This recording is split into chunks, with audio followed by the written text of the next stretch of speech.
Hi friends, welcome to my channel. AP రాష్ట్ర వ్యాప్తంగా ఏపీలో మనకు రేషన్ కార్డు కలిగి ఉన్న వారికి ఈ ఆగస్టు నెల రేషన్ పంపిణీకి సంబంధించి కొన్ని కొత్త రూల్స్ అయితే తీసుకొని రావడం అయితే జరిగింది. సో దానికి సంబంధించిన పూర్తి వివరాలు అనేది వీడియోలో అయితే తెలుసుకుందాము. వీడియోని అయితే స్కిప్ చేయకుండా చివరి వరకు చూడండి. వీడియోలోని ఇన్ఫర్మేషన్ నచ్చినట్లయితే ఛానల్ని సబ్స్క్రైబ్ చేసుకోండి. వీడియో యూస్ఫుల్ అనిపిస్తే మీ ఫ్రెండ్స్ అండ్ ఫ్యామిలీ మెంబర్స్కి మన వీడియోస్ని షేర్ చేసి నాకు సపోర్ట్ చేయండి.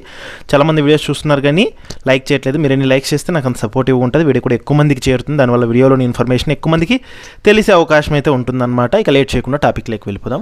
ఏపీ రాష్ట్ర వ్యాప్తంగా ఈ ఆగస్టు నెలలో పంపిణీ చేయబోయేటువంటి రేషన్ పంపిణీకి సంబంధించి కొన్ని కొత్త రూల్స్ అయితే రావడం జరిగింది. అందులో భాగంగా మొదటి చూసుకుంటే రేషన్ కార్డులకు సంబంధించి అనమాట ఈకేవైసీకి సంబంధించి ప్రభుత్వం ఒక అప్డేట్ని అయితే విడుదల చేసింది. సో కేంద్ర ప్రభుత్వం అయితే ఈకేవైసీ చేసుకోవాలని అయితే నిర్ణయించిందనమాట. ఇంకా ఎవరైనా లబ్ధిదారులు ఈకేవైసీ చేసుకోకపోతే కనుక సో మీరు జూలై 31వ తేదీలోపు అయితే ఈకేవైసీ అయితే చేసుకోవాల్సి ఉంటుంది. సో రేషన్ కార్డుదారులు ఈ నెల 31వ తేదీలోపు ఈకేవైసీ చేయించుకోవాలని కేంద్రం గడువు విధించిన విషయం తెలిసిందే. ఈ నేపథ్యంలో ఉద్యోగ వ్యాపారాల నిమిత్తం వలస వెళ్లిన వారు తమ కార్డు రద్దవుతుందేమో అని ఆందోళన చెందుతున్నారు. అయితే దీనికోసం సొంతూళ్ళకు వెళ్లాల్సిన అవసరం లేదని ఏ రేషన్ షాప్ నుంచైనా అప్డేట్ చేసుకోవచ్చని అధికారులు అయితే తెలిపారనమాట. సో ఇంకా ఈకేవైసీ చేసుకోకపోతే కనుక మీ రేషన్ డీలర్ వద్ద ఈ పోస్ యంత్రంలో మీ యొక్క ఆధార్ నెంబర్ అనేది చెప్పి మీరు బయోమెట్రిక్ అనేది అయితే కనుక వేయవలసి అయితే ఉంటుందన్నమాట. ఇదొక ముఖ్యమైన అప్డేటు. ఇక రేషన్ చూసుకుంటే ప్రతి నెల 1వ తేదీ నుంచి మనకు 15వ తేదీ వరకు అయితే కనుక అందించడం అయితే జరుగుతుంది. రేషన్లో కూడా ఈసారి మనకు యథావిధిగా బియ్యం అయితే అందిస్తున్నారు. వీటితో పాటు మనకు పంచదార అయితే ఇస్తున్నారు. ఇక అలాగే మనకేంటంటే కనుక కొన్ని ప్రాంతాల్లో రాగులు జొన్నలు అయితే కనుక పంపిణీ అయితే చేయడం అయితే జరుగుతుంది. ఇక మనకు కందిపప్పు అనేది చాలా రోజుల నుంచి అయితే ఇవ్వలేదన్నమాట. ఇక వీటితో పాటు మరికొన్ని అప్డేట్స్ అయితే వచ్చాయన్నమాట. మనకేంటంటే అందులో ముఖ్యంగా ఒకటి చూసుకుంటే బియ్యం ధరల నుంచి సామాన్యుడికి ఊరట చేకూర్చేలా తక్కువ ధరకి అమ్మకాలు చేపట్టాలని నిర్ణయం తీసుకోవడం అయితే జరిగింది.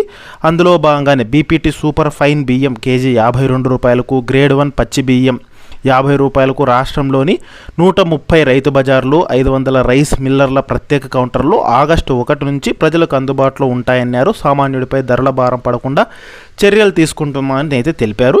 ఇక తర్వాత అప్డేట్ చూసుకుంటే కనుక రేషన్ కార్డు దారులకైతే స్టీమ్డ్ రైస్ పంపిణీకి రంగం అయితే సిద్ధమైందనమాట. పైలట్ ప్రాజెక్టుగా ఒక జిల్లాలో అమలు చేసేందుకు కేంద్రం సానుకూలత వ్యక్తం చేసిందని మంత్రి నాదెండ్ల మనోహర్ అయితే వెల్లడించారు. ప్రస్తుతం స్కూళ్ళు హాస్టళ్లలో ఈ రైస్ వాడుతున్నట్లు తెలిపారు. స్టీమ్డ్ రైస్ అంటే వరి పొట్టుతో సహా గింజలను ఆవిరితో ఉడికించి ఆరబెట్టి మిల్లింగ్ చేస్తారు. దీనివల్ల ధాన్యం పొట్టు తవుడుతో ఉండే పోషకాలు గింజల్లోకైతే చేరుతాయి అన్నమాట. దీన్నైతే ఈసారి మనకు ఒక జిల్లాలో పైలట్ ప్రాజెక్ట్గా ప్రారంభించాలని చెప్పి ప్రభుత్వం అయితే భావిస్తోంది. ఇక మరీ ముఖ్యంగా చూసుకుంటే ఈసారి రేషన్ మనకు 3 నెలల రేషన్ ఒకేసారి ఇవ్వాలని చెప్పి, అంటే మనకు ఆగస్టు, సెప్టెంబర్, అక్టోబర్ ఈ 3 నెలల రేషన్ ఒకేసారి ఇవ్వాలని చెప్పి ప్రభుత్వం అయితే భావిస్తోందన్నమాట. ఎందుకు అంటే మనకు ఎల్నినో ఎఫెక్ట్ వల్ల కరువు కూడా వచ్చే అవకాశం ఉంటుందని ముందుగానే గ్రహించి సో 3 నెలల రేషన్ అనేది ఒకేసారి అందజేయాలని చెప్పి ప్రభుత్వం అయితే భావిస్తోంది. సో మనకి ఈ ఆగస్టులో 3 నెలల రేషన్ ఒకేసారి అయితే అందించడం అయితే జరుగుతుందన్నమాట. సో మనకు ప్రభుత్వం అయితే కనుక త్వరలోనే దీన్ని అందించబోతోంది. సో ఈ రకంగా మనకు ఈ రేషన్కి సంబంధించిన అప్డేట్స్ అయితే రావడం జరిగింది. 1వ తేదీ నుంచి 15వ తేదీ వరకు రేషన్ అయితే అందిస్తారనమాట. ఇక కందిపప్పు అనేది మనకు చాలా రోజుల నుంచి అయితే ఇవ్వలేదు. ఓన్లీ పంచదార అనేది అయితే ఇస్తున్నారు. కొన్ని ప్రాంతాల్లో రాగులు జొన్నలు అయితే ఇస్తున్నారు. ఇక రైస్ అయితే కనుక ఒక పర్సన్కు 5 కేజీల చొప్పున అయితే కనుక అందించడం అయితే జరుగుతుందన్నమాట. అలాగే మరోవైపు చూసుకుంటే రేషన్ కార్డుదారులకు సంబంధించి ఇకపైన 7 కేజీలే పంపిణీ చేయాలని చెప్పి కేంద్రం కొత్త ప్రతిపాదన కూడా అయితే చేస్తుంది. అంటే ప్రస్తుతం కుటుంబానికి 35 కిలోలు అయితే ఇస్తున్నారు. కొత్త ప్రతిపాదన ప్రకారం ఒక్కొక్క వ్యక్తికి 7 కిలోలు అయితే ఇస్తారు. గరిష్టంగా ఎంతమంది అన్న ఇంట్లో వండుకొని 35 కిలోలు మాత్రమే అయితే కనుక పంపిణీ అయితే చేయడం అయితే జరుగుతుంది.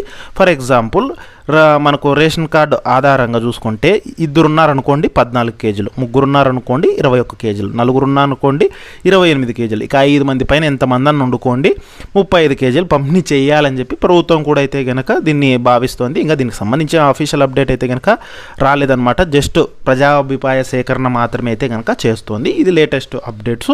సో ఇది అన్నమాట వీడియోలోని ఇన్ఫర్మేషన్. వీడియో నచ్చినట్లయితే కనుక ఛానల్ని సబ్స్క్రైబ్ అయితే చేసుకోండి.